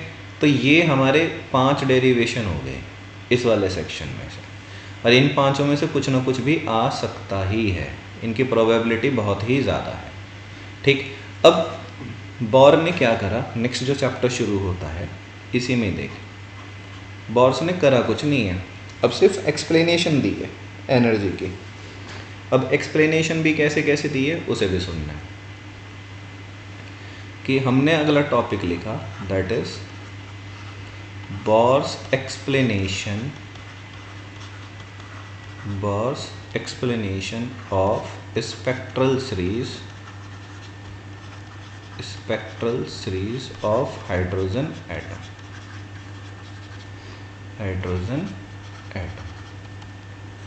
तो वो ये कहता है कि जो लेमन सीरीज थी, तो लेमन सीरीज में हुआ क्या कि भाई लेमन सीरीज को तभी ऑब्टेन किया जाएगा, ये कह रहा है कि लेमन सीरीज तब ऑब्टेन की गई थी जब कोई एक इलेक्ट्रॉन किस ऑर्बिट में गिरता है, पहली ऑर्बिट में गिरता है, और कहाँ से गिरता है, n2 वाली में से, यानी कि दूसरी ऑर्बिट, तीसरी ऑर्बिट या चौथी ऑर्बिट में से। तो फॉर्मूले में जो n1 है तो वो ऑर्बिट है जहाँ पर गिरेगा, n2 का मतलब है जिसमें से वो गिर रहा है। तो फॉर्मूला आज भी क्या है हम लोगों के पास, यही है 1/λ is equal to r 1/n1 का स्क्वायर माइनस n2 का स्क्वायर, और ये हम देख चुके हैं पहले ही, ठीक है। इसमें कोई भी घबराने वाली बात नहीं है, नहीं, हम सारा का सारा सेक्शन पहले ही चेक करके आ चुके हैं। अब हमें तो बस ये देखना है कि भाई जो शॉर्टेस्ट वेवलेंथ है, कि शॉर्टेस्ट वेवलेंथ कब आएगी। तो जो शॉर्टेस्ट वेवलेंथ आती है, यानी कि लैम्डा जो L आएगा मिनिमम, वो आती है 912 एंगस्ट्रॉम, और ये भी कब आएगी, जब n2 की वैल्यू को रख दो इन्फिनिटी और n1 की वैल्यू क्या है 1, ठीक है। और जो भी लॉन्गेस्ट वेवलेंथ आ रही है, लॉन्गेस्ट वेवलेंथ कब आएगी, इसे सॉल्व करके देखना एक बारी। फिर लॉन्गेस्ट वेवलेंथ आएगी, ये हो गई मैक्सिमम, सॉल्व करना, ये आएगी जब n2 की वैल्यू तो रख दो 2 और n1 की वैल्यू रख दो 1, ये आएगी लॉन्गेस्ट। सेम वे में फिर कौन आ गया, हमारे पास आ गई बाल्मर की सीरीज, ठीक। तो ये बाल्मर सीरीज।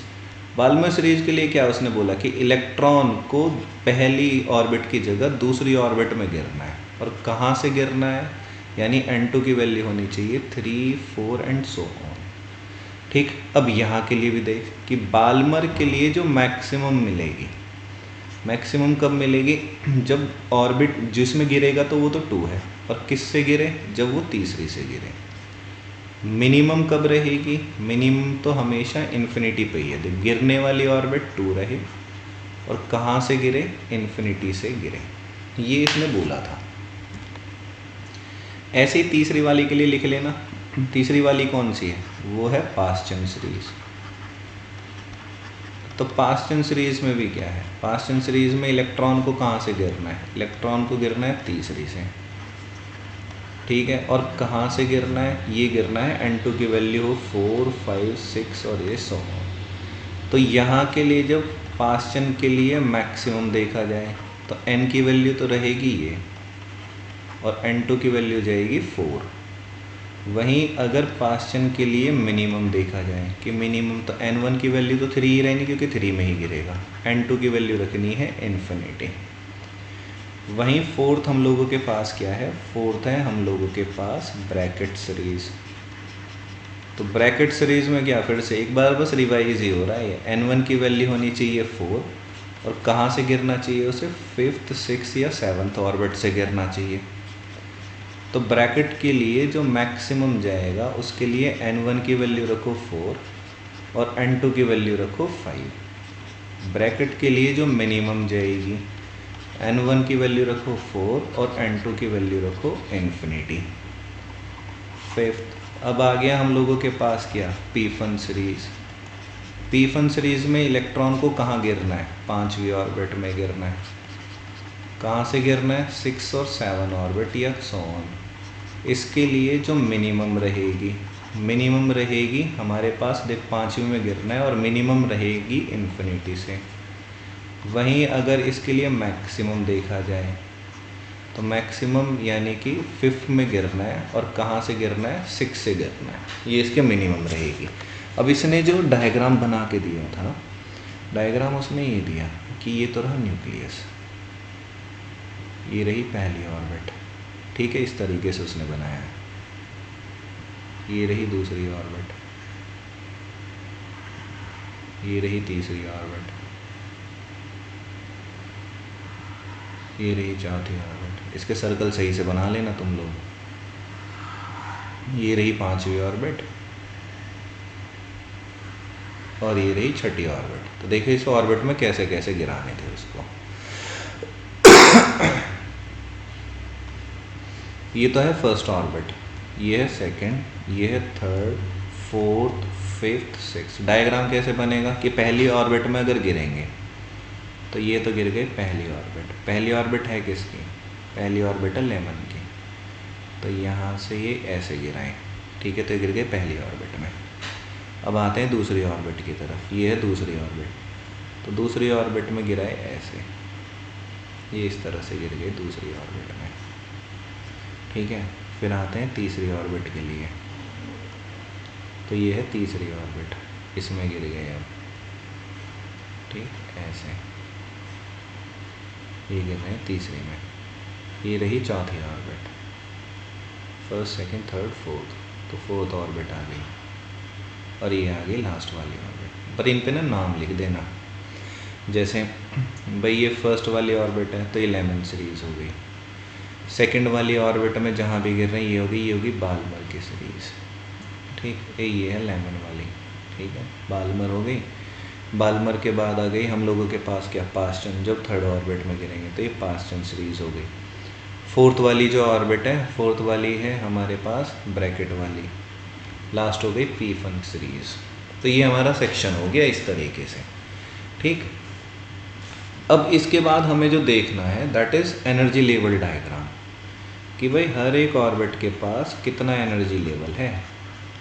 तो हमने लिखा, ये लिख दिया एनर्जी लेवल डायग्राम। तो एनर्जी लेवल डायग्राम में देखो, एक ऐसा डायग्राम जो कि डिफरेंट स्टेशनरी ऑर्बिट में एनर्जी के लेवल को बता रहा है, ठीक।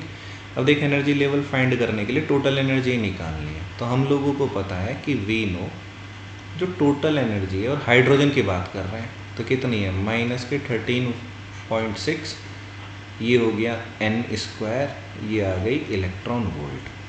ठीक है, अगर हाइड्रोजन के लिए निकाल रहे थे क्योंकि यहाँ पे Z² था, ये भी ध्यान रखना, तो हाइड्रोजन है इसलिए मैंने इसको नहीं लिखा था, तो हमने लिखा कि हाइड्रोजन एटम के लिए यानी कि 4 हाइड्रोजन एटम Z की वैल्यू रख दो 1, तो उस दौरान टोटल एनर्जी कितनी हो जाएगी, टोटल एनर्जी आ जाएगी -13.6 n² इलेक्ट्रॉन वोल्ट। ठीक, अब पहली ऑर्बिट के लिए आया, देखो याद कर लो, बहुत बढ़िया है ये वाला सेक्शन।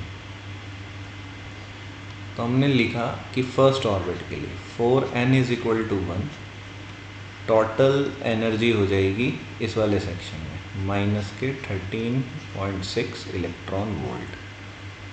सेकेंड ऑर्बिट के लिए टोटल एनर्जी = -13.6, नीचे आ जाएगा 4 से डिवाइड क्योंकि 2 का स्क्वायर है, तो ये आएगा -3.4 इलेक्ट्रॉन वोल्ट। n = 3 में कितना हो गया टोटल एनर्जी -13.6, 3 का स्क्वायर कितना हो गया 9, तो ये वैल्यू आ गई -1.51 इलेक्ट्रॉन वोल्ट। n = 4, तो टोटल एनर्जी कितनी -13.6 अपॉन में कितना आ गया 16 क्योंकि 4 का स्क्वायर, तो -0.85 इलेक्ट्रॉन। तो हमने सेम वे में लिखा n = 5, तो n = 5 पे जो टोटल एनर्जी हमें मिलेगी सॉल्व करने के बाद -0.54 इलेक्ट्रॉन वोल्ट। n = 6 पर जो टोटल एनर्जी मिलती है वो हमें मिलेगी -0.37 electron volt.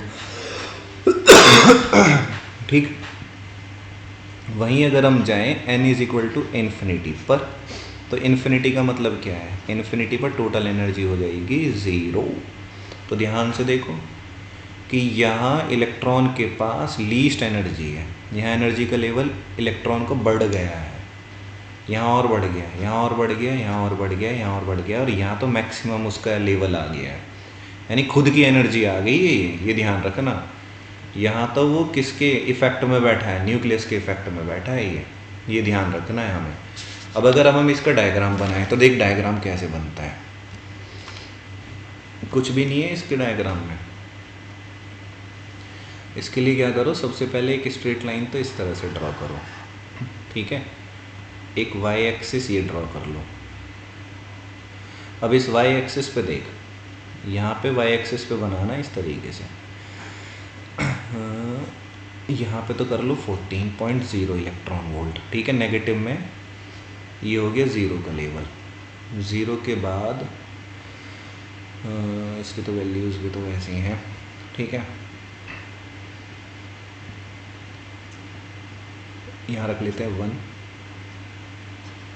2 3 4 5 and so on, इस तरह से रखेंगे, ठीक है। अब वैल्यूज़ को मार्क कर लेते हैं, वैल्यूज़ को देखो कैसे कैसे मार्क किए। यहाँ पे तो आ गया -13.6, फिर हमारे पास एक वैल्यू आ रही है यहाँ पे -3.4, ये सब इलेक्ट्रॉन वोल्ट में, ये ध्यान रखना।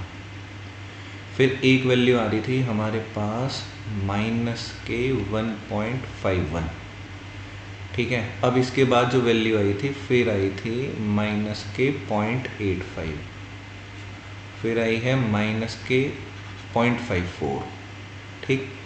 फिर इसके बीच में दो वैल्यूज़ और आ रही हैं, दो वैल्यूज़ कौन कौन सी आ रही हैं, एक तो आ रही है -3.7, 1 2 3 4 5 6, 6 ऑर्बिट तक ही ले लेते हैं, ठीक है, काफ़ी है।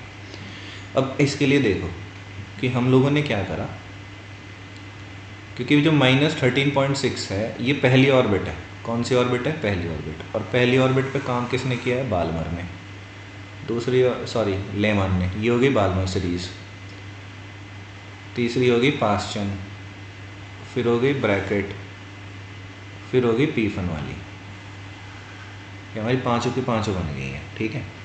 तो इतनी बना लेना। अब इसमें से देख इलेक्ट्रॉन को कैसे ड्रॉप कराना है। इलेक्ट्रॉन को ड्रॉप कराने के लिए हम लोगों ने ये तो लिख दिया, हम लोगों के पास ये तो आ गई पहली ऑर्बिट, यानी कि ये तो हो गई लेमन सीरीज, यानी n इज इक्वल टू 1। ये है दूसरी ऑर्बिट। दूसरी ऑर्बिट का मतलब है कि यहाँ पर किसने काम करा है, बाल्मर ने, तो ये बाल्मर सीरीज थी। ये है n इज इक्वल टू 3, तो ये है हम लोगों के पास क्या, पास्चन सीरीज। ये है n इज इक्वल टू 4, तो ये है हम लोगों के पास क्या, ब्रैकेट सीरीज। ठीक, ये वाली जो है ये है n इज इक्वल टू 5, तो ये है हम लोगों के पास क्या, पी फन सीरीज। तो पी फन से ना एक और ऊपर बना लेते हैं, क्योंकि इसमें भी ड्रॉप कराना है हम लोगों को, तो ये यहाँ से ऐसे बना ली। अब इसमें देखिए, एक को समझ जाएंगे तो दूसरे को समझने में कोई भी इशू नहीं आएगा। तो दूसरी ऑर्बिट से ये गिरा डायरेक्ट यहाँ, एक स्ट्रेट लाइन, फिर एक स्ट्रेट लाइन आ गई यहाँ ऐसे, ठीक है, ये यहाँ ड्रॉप कर गया, एक यहाँ आया, ये ड्रॉप कर गया, तो ये ऐसे ड्रॉप करेंगे, ठीक है, ये इसमें गिर गए। नेक्स्ट आते हैं फिर हम इस वाले में, बाल्मर वाले में यहाँ से ये गिरे, ये एनर्जी का डायग्राम चल रहा है, क्या है, कुछ भी नहीं है, देखो यहाँ से गिरे और यहाँ से गिर गए। फिर और को ड्रॉप कराते हैं और कलर ले लेते हैं, ठीक, इस तीसरी सीरीज़ में गिरे, ये गिर गए यहाँ से, और चाहो तो इन्फिनिटी से भी गिरा लेना, पर गिरना उसी में चाहिए, एक कंसर्न उसमें ही। यहाँ के लिए देखो, ब्रैकेट वाले में यहाँ से गिरेंगे, ये गिर गए ब्रैकेट वाले में, ठीक है, ये आ गया।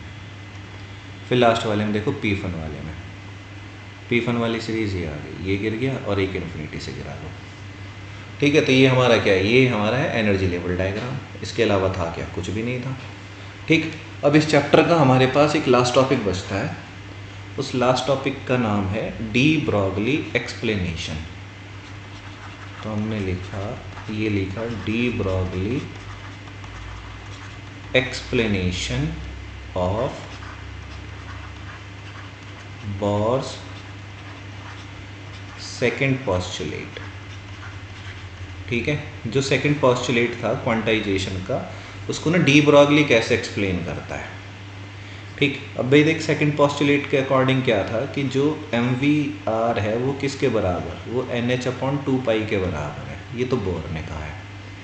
लेकिन जो डी ब्रॉगली है, अकॉर्डिंग टू डी ब्रॉगली, वो ये कहता है कि इलेक्ट्रॉन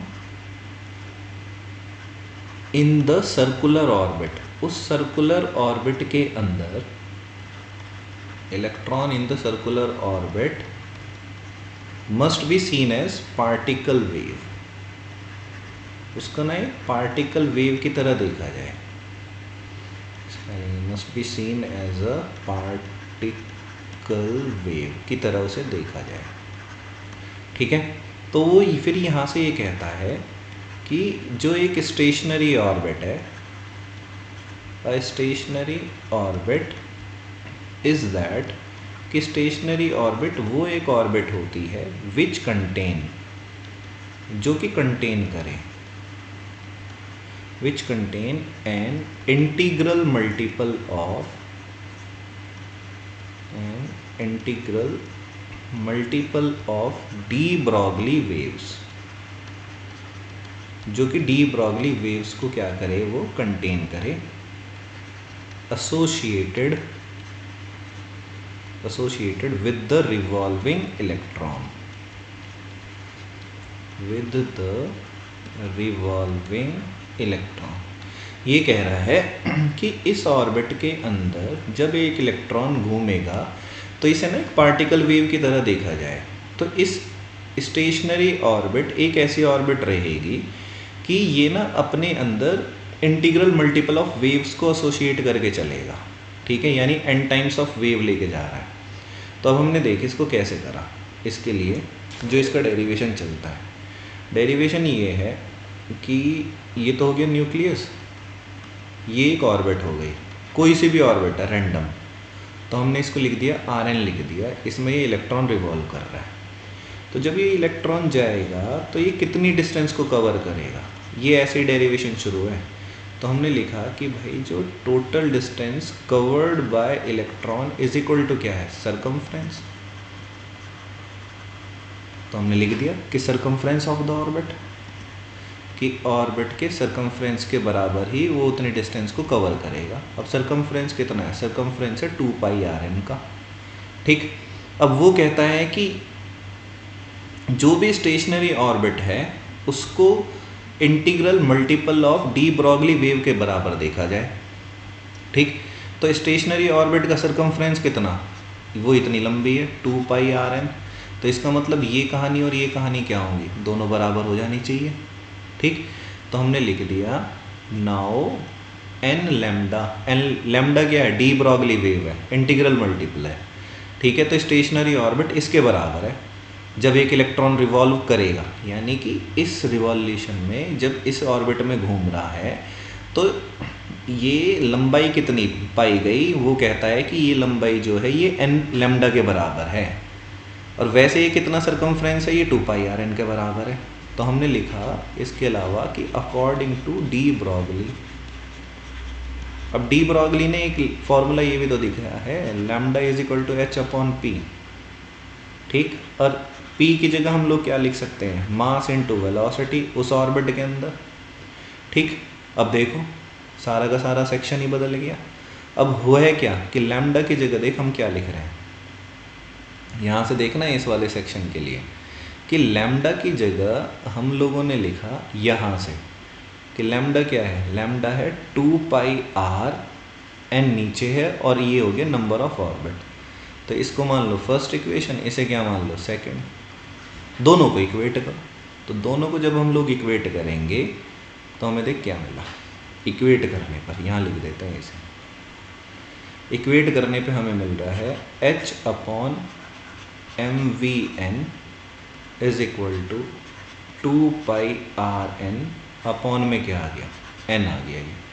अब n को तो ले जाओ इधर की तरफ, ठीक है, तो ये लिख दिया nh अपॉन में नीचे आ जाओ, नीचे लिख दिया ये 2π इज इक्वल टू mv को ले जाओ उधर, तो देख mv और ये हो गया क्या, ये डी ब्रॉगली से हम बोर्स के एंगुलर मोमेंटम वाले फॉर्मूले पे नहीं आ गए। तो इसका मतलब ये है कि दोनों के दोनों अपने आप में सही है, एक कह रहा है पार्टिकल है, एक कह रहा है वेव है। बात समझ में आ रही है। तो ये दोनों के दोनों कंडीशंस को क्या कर रहे हैं, सेटिस्फाई कर रहे हैं। अब ये डायग्राम देख, ठीक है, ये ऐसे ही है, ध्यान रखना इतना ही सेक्शन है ये। तो डायग्राम कैसे बना, डायग्राम बना ये कि ये तो रहा न्यूक्लियस,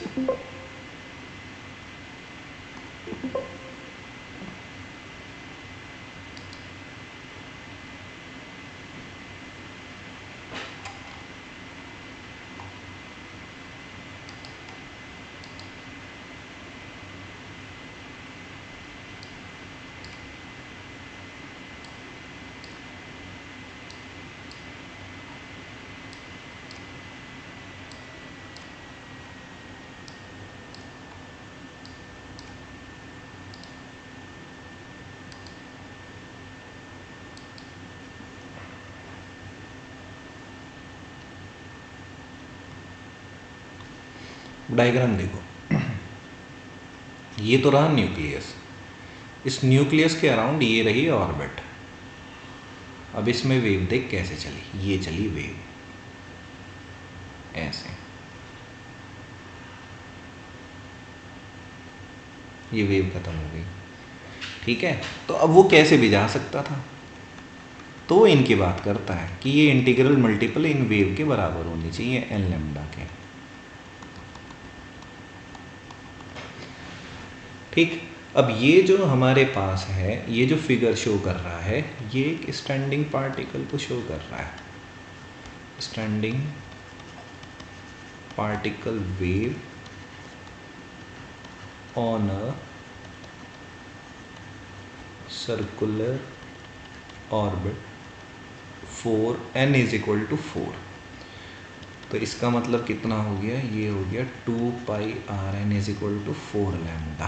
तो इसमें 4 वेवलेंथ चल रही होंगी, 1 2 3 और ये हो गई 4, ठीक है। तो ये 4 वेवलेंथ हैं इसमें, और स्टैंडिंग वेव तो हमने उसमें पढ़ी है 11th क्लास में। देख ध्यान से, यहाँ से लेके यहाँ तक 1 वेवलेंथ, 2 वेवलेंथ, 3 वेवलेंथ, और ये हो गई फिर चौथी वेवलेंथ। समझ में आ गई? तो ये वाला सेक्शन है ये कि भाई जितनी ऑर्बिट, अगर पहली ऑर्बिट है तो लैम्डा, दूसरी ऑर्बिट है तो 2 लैम्डा, तीसरी ऑर्बिट है तो 3 लैम्डा, 4 ऑर्बिट है तो 4 लैम्डा, और सब किसके बराबर 2 पाई आर एन, और हर एक ऑर्बिट का रेडियस क्या है वो अलग है। यही चीज़ ये कहना चाहता है। ठीक, अब इसके बाद हमारा सिर्फ एक सेक्शन रह जाता है, उस सेक्शन का नाम है जो इसकी लिमिटेशंस है। ठीक है, तो लिमिटेशन भी चलो इसकी कर ही लेते हैं हम लोग, इसी को कर लेते हैं। तो इसकी जो लिमिटेशन है किसकी, जो बोर्स थ्योरी है, तो बोर्स थ्योरी की जो लिमिटेशन है पहले, ये सिर्फ एप्लीकेबल है, एप्लीकेबल फॉर सिंपलेस्ट एटम, एक सिंपलेस्ट एटम के लिए एप्लीकेबल है लाइक हाइड्रोजन, बाकी के लिए एप्लीकेबल नहीं है। ये लिमिटेशन है, ध्यान रखना। ठीक है, ये थ्योरी ये एक्सप्लेन नहीं करती, क्या एक्सप्लेन नहीं करती कि why electron orbits are circular, ये इसको एक्सप्लेन नहीं कर पा रही है। वो इलिप्स भी तो पॉसिबल हो सकता है। ठीक है, इसके अलावा ये थ्योरी ये भी एक्सप्लेन नहीं करती कि जो फाइन स्ट्रक्चर है किसके, fine structure of spectral lines, spectral lines in hydrogen atom, कि जो हाइड्रोजन एटम है उसमें जो स्पेक्ट्रल लाइंस आई हैं उनके जो स्ट्रक्चर है वो बिल्कुल फाइन है, वो क्यों है इसको भी एक्सप्लेन नहीं कर पाई है। ठीक है, इसके अलावा ये हमें किसी भी तरह का इंडिकेशन नहीं देती है, डज नॉट गिव, ये लिखना, does not give any indication, any indication regarding the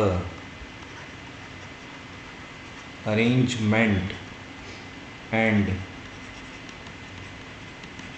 distribution of electron in atom, कि एटम में जो इलेक्ट्रॉन का अरेंजमेंट है और जो डिस्ट्रीब्यूशन है वो किस तरीके से है इसके बारे में नहीं बताती है।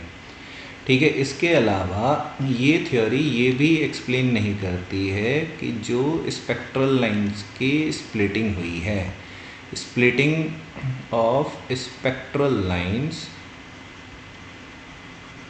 Under the effect of magnetic field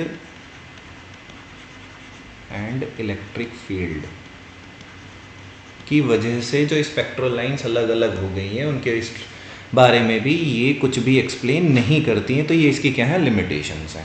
तो यहाँ के चैप्टर हो जाता है थ्योरी वाइज सारा का सारा कंप्लीट। अगर इतना कर लिया तो इसका मतलब सब कुछ कर लिया तुम लोगों ने। इसके नोट्स प्रॉपर बनाओ और इसको अच्छे से याद करो।